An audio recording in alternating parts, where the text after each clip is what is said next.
autour de la parole de Dieu, surtout en ce troisième sabbat. Surtout en ce troisième sabbat de l'année.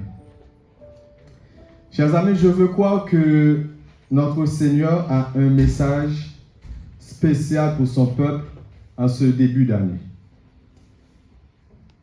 En réalité, j'ignore comment les jours de cette année s'afficheront pour vous. J'ignore tout de vos inquiétudes, de vos soucis ou de vos aspirations. J'ignore également vos attentes de la méditation de ce matin. Quelles douces paroles vous aimeriez que Dieu vous adresse en ce jour. Toutefois, la méditation de ce matin a pour titre « Que veux-tu que je fasse pour toi ?» Quel est le titre du message, chers amis? Que veux-tu que je fasse pour toi? Prions le Seigneur. Père Céleste, nous te remercions pour cette occasion que tu nous donnes d'être dans ta maison ce matin. Et nous allons ouvrir ta parole. Que toi, tu nous parles et que tu nous imprègnes de ton Esprit Saint, afin que chacun de nous ici présents soit édifié à sa vie. Nous t'adressons cette prière dans le nom et l'amour de Jésus, ton Fils, lui qui vit, qui règne au siècle des siècles. Amen. Parmi les évangiles du Nouveau Testament, frères et sœurs, l'évangile de Luc nous parle particulièrement, car il est le seul qui s'adresse directement à un public païen. Luc était lui-même un médecin païen qui s'est converti à la foi. Il présente Jésus, le Fils de l'homme, comme le sauveur du monde et l'ami de l'humanité. L'universalité du salut est le thème sous-jacent de son évangile. Sous la direction du Saint-Esprit, Luc affirme avoir passé en revue les documents historiques, interviewé les témoins oculaires, puis après s'être informé exactement de tout depuis les origines, avoir écrit d'une manière suivie afin que les lecteurs connaissent la certitude de Jésus et de sa bonne nouvelle. Donc c'est dans ce livre, dans cet évangile ce matin que nous allons essayer de voir le message que Dieu veut nous adresser. Lisons ensemble une histoire rapportée dans Luc, chapitre 18, les versets 35 à 42.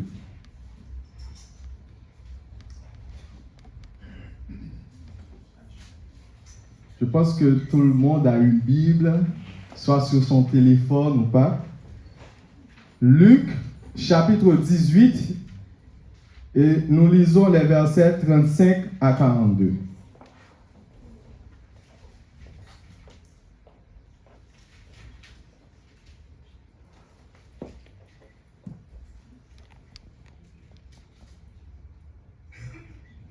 Nous lisons, comme Jésus approchait de Jéricho, on lit ensemble, un aveugle était assis au bord du chemin et mendiait. Verset 36. Entendant la foule passer, il demanda ce que c'était. On lui dit, c'est Jésus de Nazareth qui passe. Ceux qui marchaient devant le reprenaient pour le faire taire. Mais il criait beaucoup plus fort, « Fils de David, aie pitié de moi. » Verset 40. Jésus s'étant arrêté, ordonna qu'on le lui amène. Et quand il se fut approché, verset 41, il lui demanda, « Que veux-tu que je te fasse ?» Il répondit, « Seigneur, que je recouvre la vue. » Verset 42, et Jésus lui dit, « Recouvre la vue, ta foi t'a sauvé. » Verset 43, à l'instant, il recouvra la vue et suivit Jésus en glorifiant Dieu. Tout le peuple voyant cela, loua Dieu. Amen. La cécité, une maladie chronique. Chers amis, je vais vous inviter à fermer les yeux. Essayons de ne pas tricher. Que tout le monde ici ferme les yeux. On ferme les yeux. À présent, j'aimerais que vous me disiez ce que vous voyez, en gardant les yeux fermés. Qu'est-ce que vous voyez? Noir. Ensuite. Une lueur. Que voyez-vous? C'est l'obscurité. Maintenant, en gardant les yeux fermés, imaginez que c'est ce décor que vous avez le droit d'admirer tous les jours de votre vie. Qu'il fait nuit ou que c'est le jour, aucune différence. Impossible de voir le lever ou le coucher du soleil, le ciel bleu, la beauté d'une fleur, d'admirer les étoiles ou de voir l'immensité de l'océan. Il est impossible pour vous de voir les personnes que vous chérissez, où vous vous posez les pieds en marchant. Le monde pour vous n'est qu'obscurité, parce que tout simplement vous êtes aveugle. Maintenant, ouvrez les yeux. Ouvrons les yeux et j'aimerais que vous me disiez à présent ce que vous voyez. Des couleurs, quoi d'autre? Des formes, vous voyez ma grosse tête. Que voyez-vous d'autre? La profondeur des choses. Premier plan, deuxième plan, troisième plan. Très bien. Alors, chers amis, n'est-il pas une bénédiction d'avoir la possibilité d'admirer et de voir les couleurs? Certes, la vie est remplie de difficultés de toutes sortes. Mais avons-nous déjà pris du temps pour remercier Dieu de ce don simple et merveilleux qu'elle a vu? Permettez-moi d'aller plus loin. Ces beaux yeux que Dieu nous accorde, que Dieu nous donne en cadeau, sont-ils pour notre âme une source de bénédiction? Comment les utilisons-nous? Que regardons-nous? Poussons encore plus loin. Comment voyons-nous notre prochain? Nos regards critiques sont-ils positifs, constructifs ou destructeurs, dénigrants? La cécité, une maladie biologique. Larousse définit la cécité comme le fait d'être aveugle ou malvoyant. Selon l'Organisation mondiale de la santé, dans le monde, au moins 2,2 milliards de personnes ont une déficience visuelle de près ou de loin. Les jeunes enfants atteints peuvent connaître un retard de développement moteur, psychologique, social, cognitif, qui aura des conséquences tout au long de leur vie. Ils peuvent également avoir des niveaux de réussite scolaire inférieurs. Les adultes, eux, ils ont un taux d'emploi plus faible et des taux plus élevés de dépression et d'anxiété. Dans le cas des personnes âgées, une déficience visuelle peut contribuer à l'isolement social, à la difficulté à marcher, à un risque accru de chute et de fracture, une entrée précoce dans un établissement pour des personnes âgées. La cécité a également des conséquences économiques. La déficience visuelle représente un immense fardeau financier à l'échelle planétaire. Chaque année dans le monde, elle entraînerait des pertes de productivité estimées à 411 milliards de dollars. Du coup, chers amis, quoique je ne suis pas un médecin, je ne suis pas un spécialiste de la santé, il me semble que c'est très important que nous prenions soin de ce petit organe. Évitons par exemple une trop grande exposition aux écrans. Consultons un ophtalmologue en cas de petits soucis et accordons surtout de l'attention aux aveugles et malvoyants qui sont dans notre entourage. À présent, revenons dans le texte. Au verset 35, on nous dit qu'un aveugle était assis au bord du chemin et mendiait. Dans un pays développé comme la France, les immeubles et même les transports sont plus ou moins accessibles aux handicapés. Ils sont plus ou moins pris en compte. Néanmoins, pour comprendre la situation du personnage dans le texte, nous devons nous tourner vers son époque et voir quelle était la réalité d'un aveugle. Dans cette société, chers amis, la maladie était considérée comme une conséquence directe des péchés du souffrant ou de ses géniteurs. En conséquence, les aveugles étaient souvent mis à l'écart de la vie sociale, comme des parias, des marginaux, des condamnés. Cet homme, appelé Bartimée selon l'évangile de Marc, avait selon le texte non seulement ce pesant fardeau d'être aveugle, mais il devait aussi mendier son pain au bord de la route. Quelle triste situation pour un homme qui n'avait pas choisi de vivre une telle vie. Chers amis, tout comme Bartimée, certaines fois, nous nous retrouvons dans des situations troublantes qu'en aucune manière nous les avons choisies. Tout simplement, nous devrions y faire face. Malheureusement, nos contemporains ne nous comprennent pas toujours. Ils ajoutent à nos mots en nous aliénant, en essayant maladroitement d'expliquer les raisons de nos détresses à l'instar des amis de Job.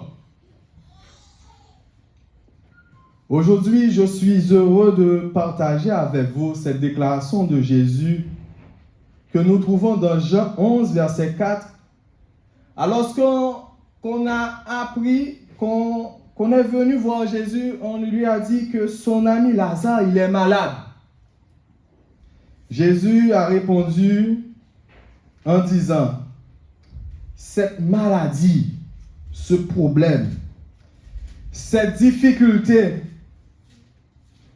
tout cela ne sont point à la mort, mais c'est pour la gloire de Dieu, afin que le Fils de l'homme soit glorifié par eux. Chers amis, c'est pour que la gloire de l'Éternel se manifeste dans votre vie que vous êtes dans cette épreuve, mon frère, ma soeur. Dieu peut l'utiliser pour qu'elle soit un vibrant témoignage pour le salut des âmes. Si vous le croyez avec foi, frères et sœurs, dites Amen. Amen.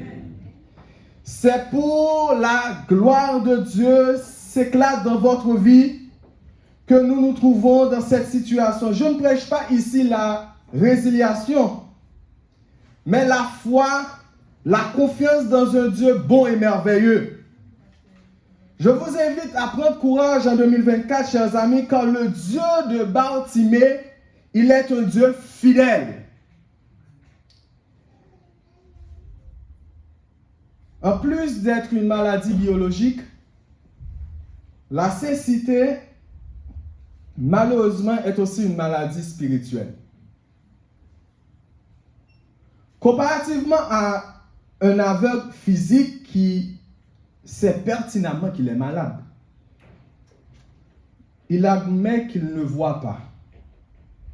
Le chrétien aveugle spirituellement, de son côté, il croit toujours qu'il est sur le droit chemin, dans la lumière.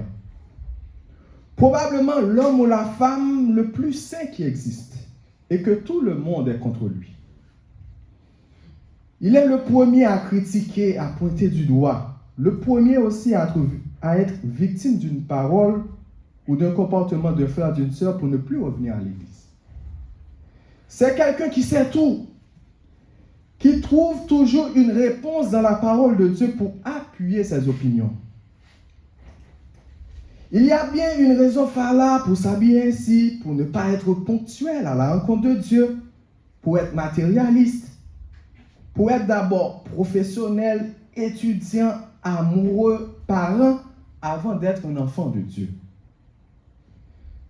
Ce sont là des choses superficielles de très peu d'importance, mais Dieu nous demande, chers amis, d'être fidèles dans les petites choses. Jésus n'a-t-il pas qualifié les pharisiens de son temps d'aveugles, d'hypocrites, de tombeaux blanchis? Mais que dirait-il à notre sujet aujourd'hui? Les détenteurs de sa vérité, du message des 3 anges. N'avons-nous pas plus de lumière que ces hommes du passé? Qu'avons-nous fait de nos talents? Dans Osée 4, dans Osée chapitre 4 et suivant, on nous dit que Dieu fait un procès à son peuple à cause de ses crimes. L'aveuglement serait-il un crime, chers amis? On lit ceci: écoutez la parole de l'Éternel, enfants d'Israël. Écoutez la parole de l'Éternel, enfants de Longchamp, car l'Éternel a un procès avec les habitants du pays. Parce qu'il n'y a point de vérité, point de miséricorde, point de connaissance de Dieu dans le pays. Il n'y a que parjures et mensonges, assassinats, vols et adultères. On use de violence, on commet meurtre sur meurtre. Au verset 6, mon peuple est détruit parce qu'il lui manque la connaissance. Ils mangeront sans se rassasier. Ils se prostitueront sans multiplier parce qu'ils ont abandonné l'Éternel et ses commandements. Chers amis, Dieu souffre de notre aveuglement spirituel. Le but du message de ce matin n'est pas de pointer du doigt nos manquements, loin de là. Mais c'est d'attirer notre attention sur le fait que Jésus s'est approché de Jéricho. C'est ce que nous dit le texte au verset 36 et 37. Nous lisons ceci. En entendant la foule passer, il, à savoir Bartimée, demanda ce que c'était. On lui dit, c'est Jésus de Nazareth qui passe. Dans le livre d'Apocalypse, chapitre 3, le verset 20, il est écrit: voici, je me tiens à la porte et je frappe. Si quelqu'un entend ma voix et ouvre la porte, j'entrerai chez lui. Je souperai avec lui et lui avec moi. Oh, frères et sœurs bien-aimés,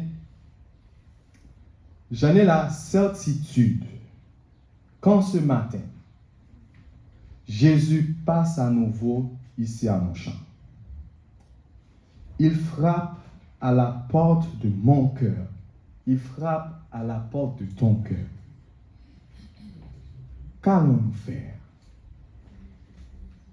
Quelle réponse donnons-nous à son appel? Cela fait longtemps que Dieu nous a appris que nous sommes aveugles, que nous avons un mauvais trait de caractère. N'allons-nous pas saisir cette occasion aujourd'hui d'ouvrir à Jésus? Alors que Jésus passait à Jéricho, qu'a fait Bartimée? Le verset 38 nous dit: et il cria, Jésus, fils de David, aie pitié de moi. Chers amis, Bartimée, homme aveugle, il a compris que c'était une occasion ultime pour lui de rencontrer son Sauveur, de l'expérimenter et de trouver en lui la guérison. Bartimée cria de toutes ses forces. J'imagine la rage déployée par cet homme qui a souffert toute sa vie pour pousser ce grand cri: Jésus, fils de David, aie pitié de moi. Frères et sœurs, c'est le moment pour nous aussi de crier à l'Éternel. Nos souffrances, nos misères, nos tracas, nos projets ont bien trop longtemps duré. Au psaume 34, verset 17, il est écrit: Quand les justes crient, l'Éternel entend et il les délivre de toute leur détresse. En ce matin, je nous invite à prendre conscience de notre état et à nous tourner vers l'Éternel. Par ailleurs, chers amis, ce choix est-il simple? Qu'implique-t-il?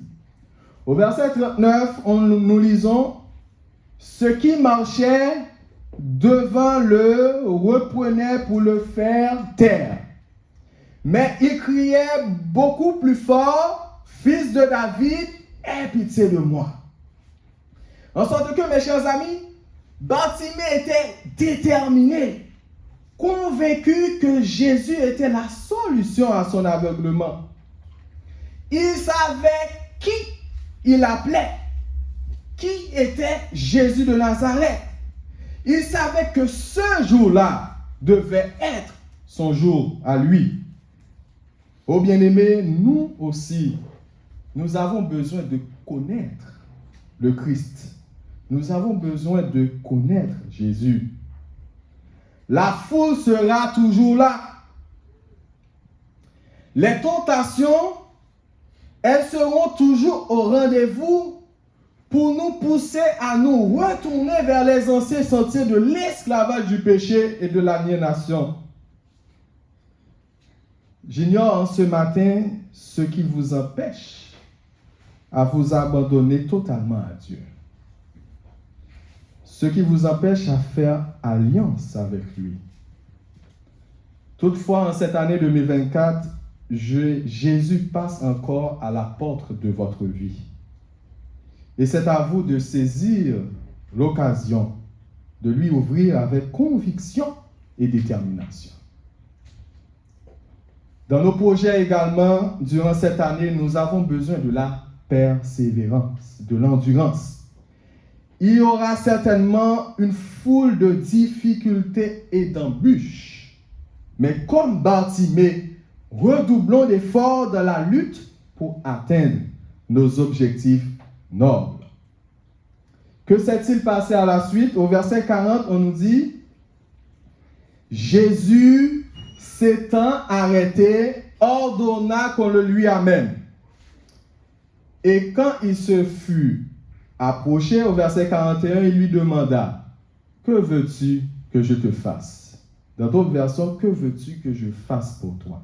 Il répondit « Seigneur, que je recouvre la vue. » Ainsi, face à l'insistance de Bartimée, frères et sœurs, le texte nous dit que Jésus s'est arrêté. Rappelez-vous que les aveugles étaient des hommes sans importance, sans identité sociale correcte. Ils étaient des pauvres sans titre de séjour, qui ne pouvaient même pas travailler au noir et qui dormaient sous les ponts, dans les rues. Et voici Jésus, le créateur du ciel et de la terre, il s'est arrêté pour un tel homme. Jésus n'a pas vu en Bartimée un démuni, mais un fils qu'il aime tant. Mes chers amis, nous ne sommes pas trop aveugles ni trop sales pour que nous venions à Dieu. Tels que nous sommes, pécheurs, il est déjà prêt à nous accueillir et à souper avec nous. Aussi, mesdames, messieurs, j'aimerais attirer votre attention sur le fait que Jésus, le pourvoyeur de toutes choses, l'omniscient, lui qui sait tout, il s'est arrêté pour poser une question particulière à Bartimée. Que veux-tu que je fasse pour toi? Comme quoi, frères et sœurs, Jésus n'avait-il pas vu que cet homme était aveugle? Pourquoi une telle question? J'ai compris, mes frères et sœurs, que même dans l'adversité, Dieu respecte notre libre arbitre. Nous pouvons alors faire le choix de rester aveugles de rester enchaînés de nos péchés. Tout comme aussi en ce matin, nous pouvons faire le choix de voir, de dénoncer et renoncer à nos transgressions, de réfléchir sur nos réels besoins. Cette question, Dieu nous la pose en ce matin. Mon enfant, que veux-tu que je fasse pour toi en 2024? Il y a lieu, frères et sœurs bien-aimés, de nous fixer des objectifs économiques, sociaux et culturels nobles et droits durant cette année, tout exposé devant Dieu. Il y a lieu que nous fassions une introspection spirituelle afin que nous produisions des requêtes nobles à Dieu pour notre salut spirituel. Salomon a réclamé la sagesse et il fut l'homme le plus sage que le monde a connu. Anne, elle a demandé un fils à Dieu et il eut Samuel, l'un des plus grands prophètes en Israël. Élisée a réclamé une double portion du Saint-Esprit et même dans sa tombe, ses ossements ont ressuscité un mort. Bartimée a fait le choix de voir en disant « Seigneur, que je recouvre la vue. » Et toi, que souhaites-tu demander à Dieu en ce matin? Quel est donc ton choix? En réponse à la noble demande de Bartimée au verset 42, Jésus lui dit, « Recouvre la vue, ta foi t'a sauvé. » À l'instant, au verset 43, à l'instant, il recouvra la vue et suivit Jésus en glorifiant Dieu. Tout le peuple voyant cela, loua Dieu. N'est-ce pas merveilleux, frères et sœurs? N'est-ce pas merveilleux, frères et sœurs? Amen. Le nom de Bartimée fait écho encore aujourd'hui. Son histoire nous est rapportée pour notre raffermissement spirituel. Voici un homme jadis sans statut social, un paria. Il a tout simplement fait le choix de reconnaître son état d'homme aveugle. Il a choisi de connaître Christ, d'avoir une relation avec le Seigneur. Il a choisi de saisir l'occasion ultime du passage du Sauveur de l'humanité. Il a choisi de tout abandonner entre ses mains. Bartimée, frères et sœurs, a fait le choix de persévérer dans sa quête de rencontrer Jésus. Il a su formuler une requête noble avec foi. Alors Jésus changea toute sa vie, il lui donna la vue. Jésus changea ses peines, sa douleur en joie.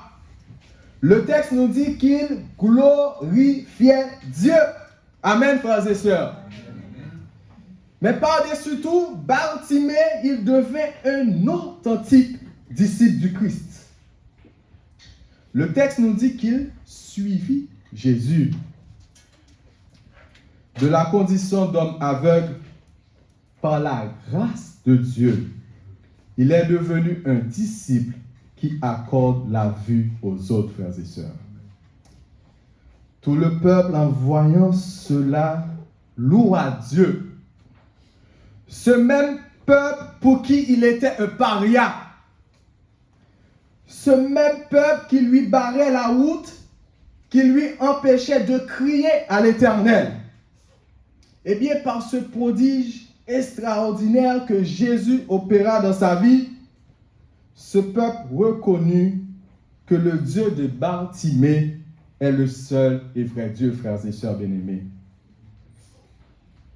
Aujourd'hui, en ce matin, Dieu souhaite opérer des choses extraordinaires également dans notre vie.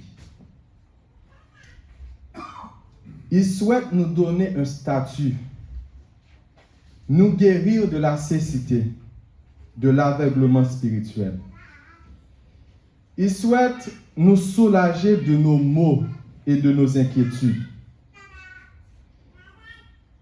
Jésus souhaite nous accompagner tout au cours de cette nouvelle année. Il aspire par-dessus tout à nous accorder le salut en nous faisant des disciples authentiques. Et pour cela, il passe. Il passe à Longchamp. Il nous parle en ce matin à travers cette petite voix dans notre tête, dans votre tête. Il frappe à la porte de notre cœur et il nous pose cette question. Mon enfant, que veux-tu que je fasse pour toi? En ce matin, mon vœu le plus cher, c'est que nous puissions répondre judicieusement à cette interrogation. Pour la joie dans le ciel, pour la joie dans notre vie et pour le témoignage de ceux qui sont dans notre entourage. Que le Seigneur nous bénisse.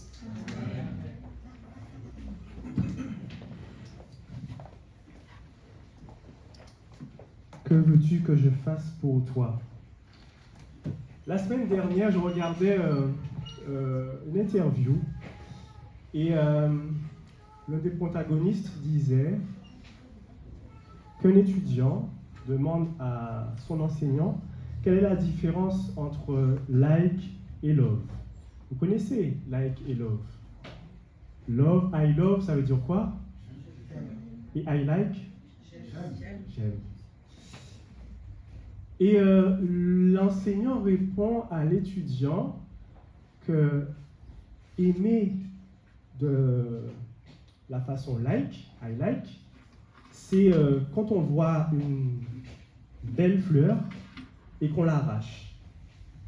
Et aimer de la façon love, c'est quand on arrose tous les jours cette belle fleur que l'on voit. Ça fait rire à Christian ici devant. Alors, il n'est pas facile de prendre soin tous les jours. C'est plus facile d'aimer façon like.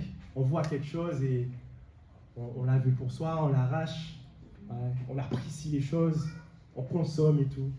C'est beaucoup plus difficile de s'impliquer à ce que quelque chose puisse croître, grandir, etc. De jardiner, quoi. Ça demande un peu plus de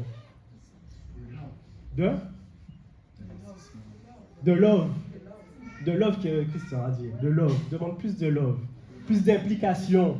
Plus d'implication. Et c'est vrai que notre société aujourd'hui, elle a besoin de jardiniers. Vous savez ça? Oui, bien sûr. Notre société a besoin de jardiniers. Parce qu'il y a beaucoup de personnes qui sont intéressées par les fleurs pour les arracher et partir avec. Mais il y en a peu qui sont... Comment? Ils n'aiment pas arroser. Ah.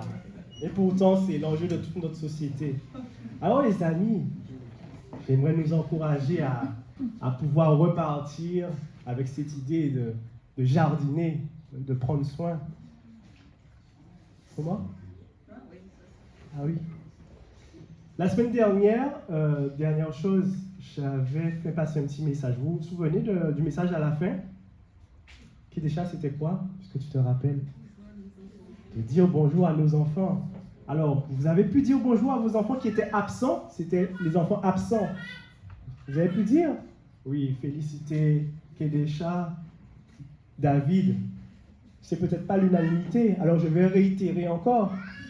Tous ceux qui ont des enfants qui ne sont pas présents, dites bonjour à vos enfants de la part de l'Église. S'il vous plaît, dites-le, transmettez le message. Vos enfants qui ne sont pas présents, dites-leur bonjour de la part de notre Église. Amen. Les amis, on va changer de position, on va se lever. Et on va chanter les paroles de ce chant. Une chose que je désire ardemment, je voudrais habiter dans la maison du Seigneur tous les jours.